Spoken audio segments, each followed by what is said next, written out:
Assalamualaikum warahmatullahi wabarakatuh. This is part 2 for the lecture on defamation. Parts 2, Law 1511.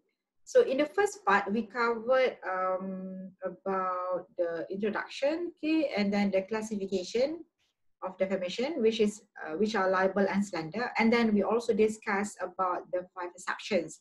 So for this part 2, we are going to look at the elements, okay, of the defamation, in which plaintiff must prove all the 3 elements here.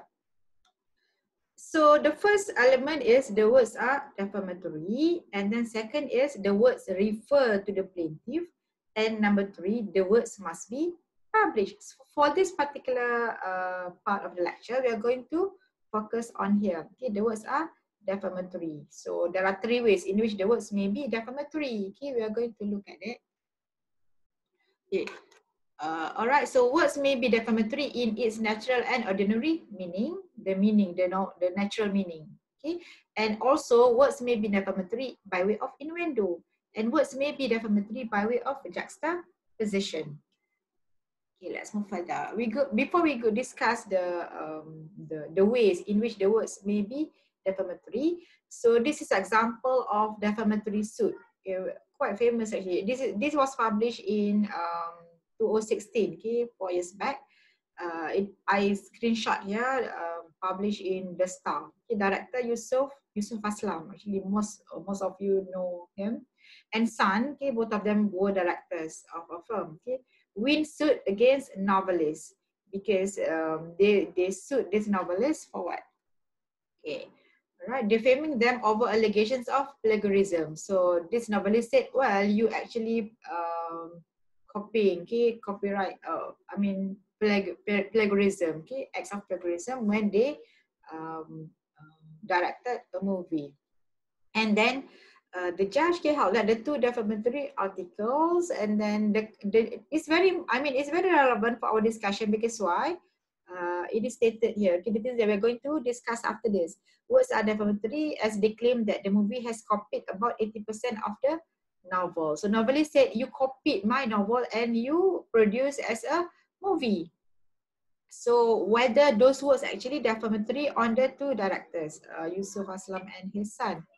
So the court said the article can impute that the defendants lack in integrity, copying as something which is lacks of integrity, and had dishonorable conduct by copying the novel into their form and no credit whatsoever. So the act here, okay, would expose the defendants to the ridicule and lower the defendants in the estimation of members of the society. Yusuf Aslam is quite famous in Malaysia because I remember he was the one among the first one who managed to produce a film which is box office. Okay, last time those film in those days, okay, managed to collect 6 million. So the nickname was $6 million man or director, I think. And this is, you can read here, okay, the argument, all right. I think the film is about Bosia and Mak Rempit, okay, those teenagers. You can read here, okay, I put it here for your reading purpose. But whatever things that we need to discuss, I highlighted just now. Okay, we go to the elements. Okay, the words must be proved to be defamatory. So what are defamatory words? What's the meaning here? So defamatory words are the words that then, okay, the implication, the effect is that to lower the reputation of plaintiff in whose mind? In the minds of the right-thinking members of society. And because of that, okay, plaintiff is avoided, shunned, or ridiculed. So that's basically the test in order to see whether those words are really defamatory or not. We have the case of Syed Hussein Ali and Syarikat Pencetakan Utusan Melayu, quite old case, 1973. Okay, we go to the test first. So the test is that it can be defamatory words, okay, when the words have tendency, okay, to lower the estimation of the plaintiff in the mind of right-thinking members of society generally. For example, coming back to the case, Yusuf Aslam case just now, okay, so whatever allegation by the novelist that you copied my my novel, 80%. So those words, okay, as if the directors doesn't have any integrity, copying, okay, the act of copying. So who's the right thinking member of society? Malaysian at large, especially the movie, those who follow movie, for example, or the one who watch movie. Okay? So it will actually lower the lower these directors in the estimation of the I mean in the mind of Malaysian society. So that's basically the test whether those words will give the effect of lowering, okay, estimation of plaintiff, because they are supposed to be directors who are successful, okay, who have integrity, both of them. But because of the words, okay, it will actually lower the estimation, okay, against them.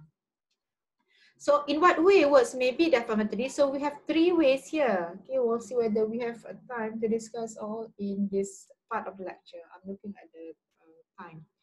All right, so the first one, okay, words may be defamatory in its natural and ordinary meaning, straightforward. Okay, whatever things you say, it means that.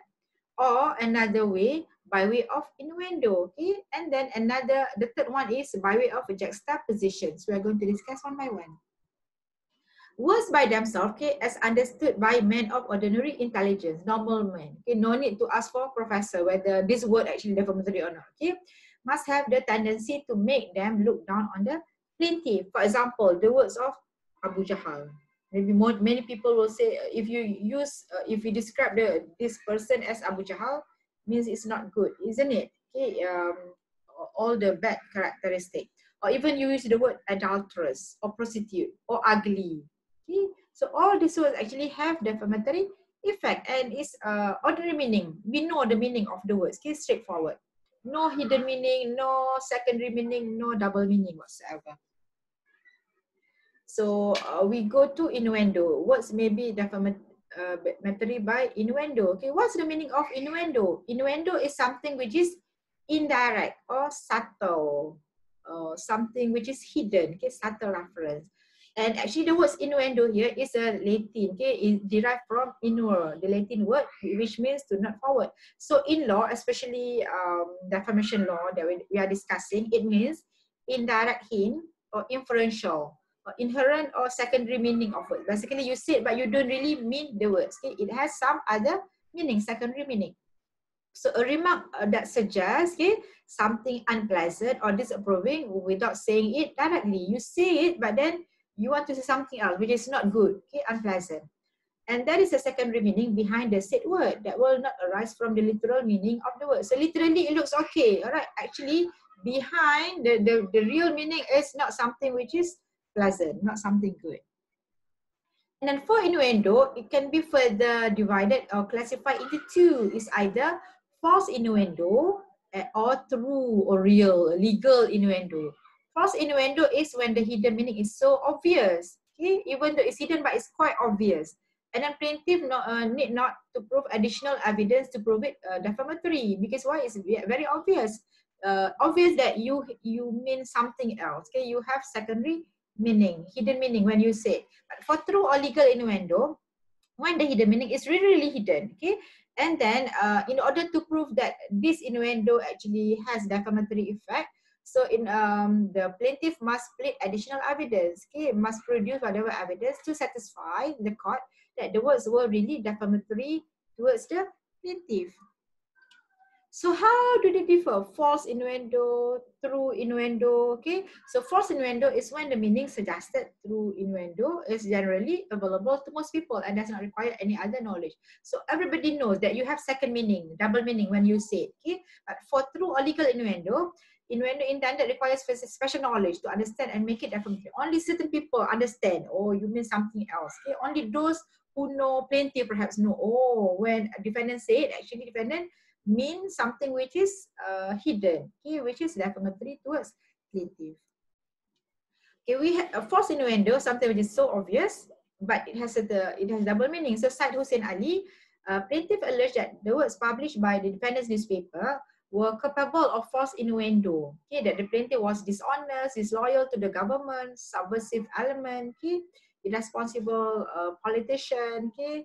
So that's the meaning. I mean, when this newspaper said you are dishonest, disloyal to the government, so meaning the hidden words is that plaintiff was irresponsible politician and a supporter of President Sukarno and an instigator of unrest in the country. This is very, it is innuendo, false innuendo, but it's obvious. But for true or legal innuendo, okay, basically if you want, I mean, if plaintiff wants to prove to the court, so he must prove that there exists external fact. Okay, when combined with the defendant's words, okay, it becomes defamatory, and then these facts were known to to one or at least one or more persons to whom the defendant's words have been published, meaning that only certain people knows the real meaning.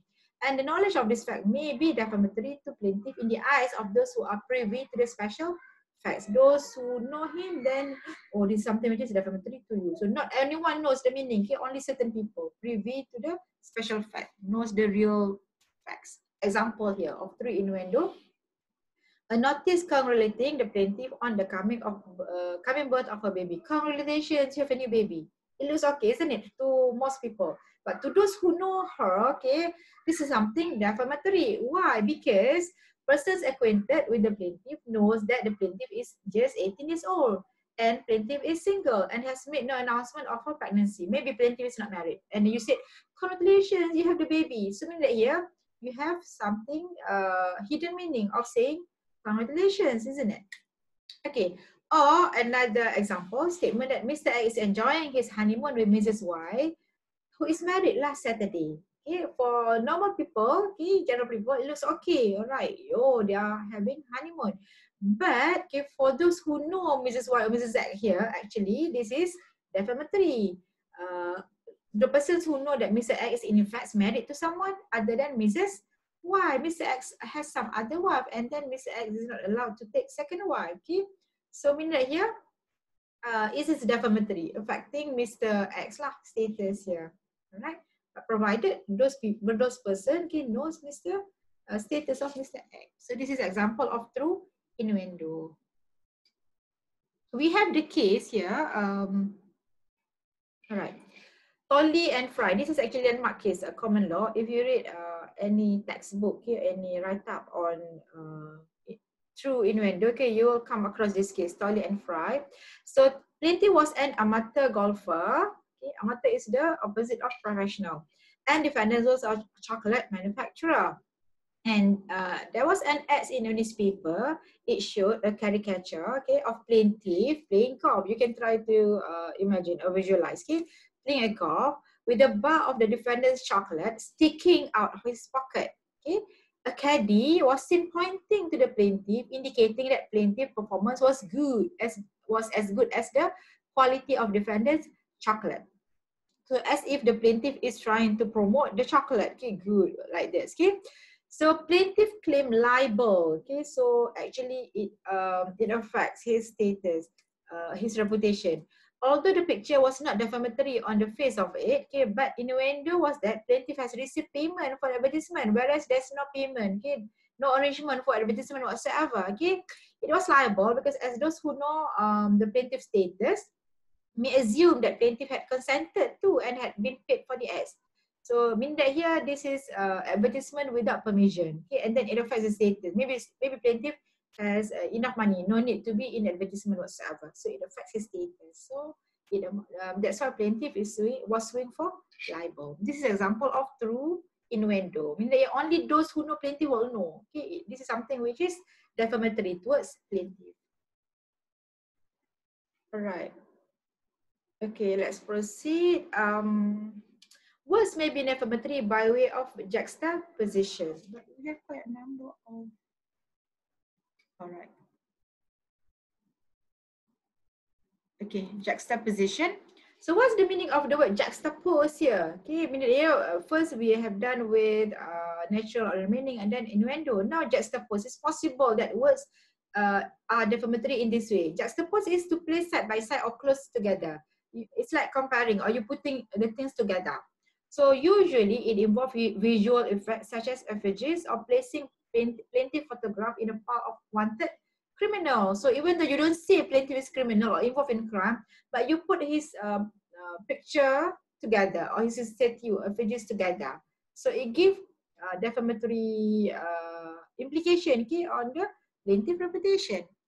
This is the case, Monson and Tessau, 1894. So defendant was having some waxwork exhibition. Actually, Madame Tessau is very famous wax.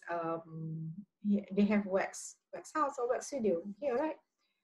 All the display exhibition. Okay, and plaintiff was actually before that. Okay, plaintiff was accused of committing murder, and actually he was released because it was not proven. I mean, no guilty whatsoever. It's not guilty.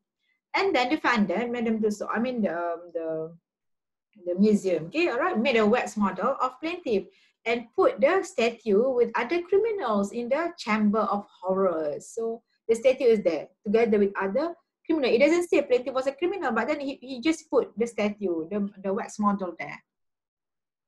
So basically, this is something which is amount to defamatory by way of juxtaposition. No words whatsoever, okay, but then this is, you put the things side by side. So this is something which is defamatory to plaintiff. All right. Okay, this is the last, okay, before we stop for this part. So the words are defamatory because sometimes the words are just mere abuse. Okay, for example, in C. Sivanathan. So it wasn't proven.